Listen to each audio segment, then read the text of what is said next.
Ya, pemirsa, kembali di iNews Siang, 7 unit ruko di Kompleks Pertokohan Pasar Sentral Kendari terbakar. Tak ada korban jiwa, namun kerugian material ditaksir mencapai miliaran rupiah.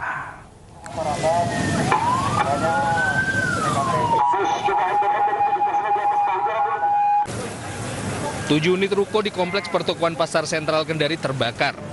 Posisi ruko yang berdempetan membuat api dengan cepat menjalar ke bangunan lainnya. Peristiwa kebakaran sontak menjadi tontonan warga yang akan berbelanja ke pasar. Polisi dan petugas pemadam kebakaran berjibaku memadamkan api. Belum diketahui pemicu kebakaran, namun api pertama kali diketahui muncul dari toko barang pecah belah. Alhamdulillah teratasi itu, cepat teratasi berkat teman-teman dari aparat. Pak, ada berapa ruko nih Pak? Selain dari ruko-ruko ini, ya 1, 2, 3, 4, 5, ada juga pemukiman warga yang ada di belakang. Oh iya. Itu yang bikin apa? Karena sempat merambat ke perumahan warga. Tidak ada korban jiwa, namun kerugian material akibat kebakaran ditaksir mencapai miliaran rupiah. Dari Kendari, Sulawesi Tenggara, Febriono Tameng, iNews melaporkan.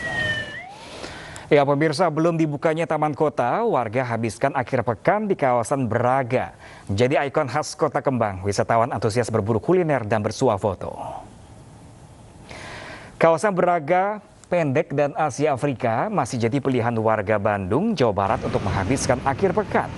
Banyak hal yang bisa dilakukan di kawasan ini, mulai dari berwisata sejarah, wisata kuliner hingga bersuah foto.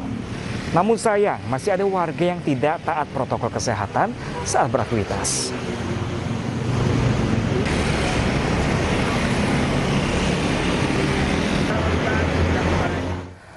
Lalu pemirsa, bagaimanakah situasi di kawasan Braga, Bandung, Jawa Barat siang hari ini? Kita bergabung dengan rekan Desi Juliani di sana.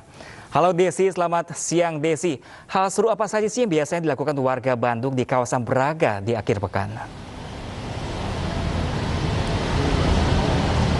Ya, selamat siang Pram dan pemirsa. Siang hari ini kalau kita bandingkan dengan situasi atau suasana di pagi hari, kawasan Braga ini lumayan agak sepi ya Pram ya, karena mungkin sudah terlalu siang, sudah terik ya, sehingga warga memilih untuk melipir sedikit ya, karena sesuai dengan waktunya ini udah waktunya jam makan siang, jadi mereka lebih memilih untuk berwisata kuliner. Nah, tadi Pram sempat bertanya ya, apa aja sih yang bisa dilakukan warga di kawasan Braga? Nah, tentunya ini banyak hal Pram yang bisa dilakukan selain bisa bersuah foto, karena di kawasan Braga ini banyak sekali bangunan-bangunan atau gedung-gedung yang menarik, yang instagramable ya, kemudian juga bisa berjalan-jalan ya, banyak kafe, ada juga resto-resto, dan tentunya saja bisa berwisata kuliner ya, karena itu tadi saya sebutkan, banyak kafe, banyak resto yang menawarkan hidangan-hidangan menarik khas Parahyangan, gak cuma tradisional tapi juga westernnya ada, pokoknya lengkap di sini.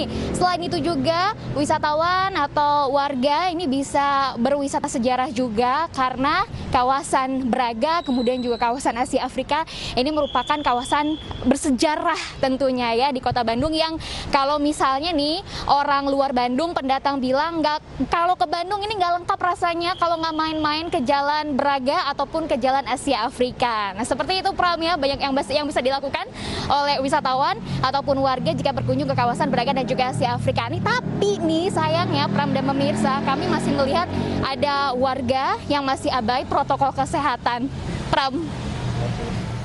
Ya, baik Desi, selamat kembali berakhir pekan, namun tetap dijaga prokes Desi. Terima kasih dan selamat bertugas kembali. Pemirsa, bosan dengan wisata yang itu-itu saja? Kini di Sukabumi terdapat wahana permainan edukasi yang bisa Anda kunjungi. Tempat wisata yang berada di atas bukit ini siap memanjakan Anda dengan udara yang segar dan pemandangan alam. Ingin berwisata di alam terbuka sambil belajar? Renzo EduPark bisa menjadi pilihan. Tak hanya menyajikan pemandangan alam, wahana permainan edukasi di Sukabumi, Jawa Barat ini juga dilengkapi dengan taman bermain dan peternakan berbagai hewan.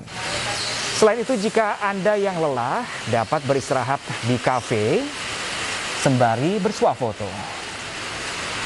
Meski hingga kini tidak ada tarif bagi pengunjung, pihak pengelola selalu menerapkan dan mengimbau prokes ketat. Namun sayangnya masih ada saja pengunjung yang tidak taat dengan protokol kesehatan.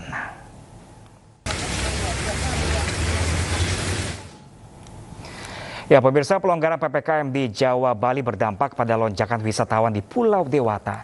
Nusa Penida menjadi salah satu tujuan wisata yang digandrungi wisatawan, baik domestik maupun mancanegara. Inilah antrian wisatawan yang akan menyeberang ke Nusa Penida melalui pelabuhan penyeberangan Sanur. Para wisatawan didominasi turis domestik, sementara jumlah wisatawan mancanegara jauh berkurang. Lonjakan wisatawan ini terjadi semenjak adanya pelonggaran PPKM di Jawa Bali. Jumat, Sabtu, Minggu ada juga beberapa yang melakukan penggerakan ke Nusa Penida. Wisatawannya itu kebanyakan dari luar Bali. Luar Bali ya, dari mulai luar Bali seperti Surabaya, Bandung, Malang. Sementara tingginya kunjungan wisata tak membuat para wisatawan takut selama mereka menerapkan protokol kesehatan. Aman nggak aman sih Pak, tapi kita udah butuh liburan jadi kayaknya tetap gitu. kesana. Ramai kayak gini? Ya. Dengan berangsur pulihnya sektor pariwisata di Bali, diharapkan akan kembali menggerakkan sektor ekonomi dan kesejahteraan warga Pulau Dewata. Dari Denpasar, Bali, Indira Ari, iNews melaporkan. Petugas mengeruk sedimen lumpur di Kali Mugefart, Kalideres, Jakarta Barat untuk antisipasi banjir. Selengkapnya sesaat lagi pemirsa, tetaplah bersama kami di iNews.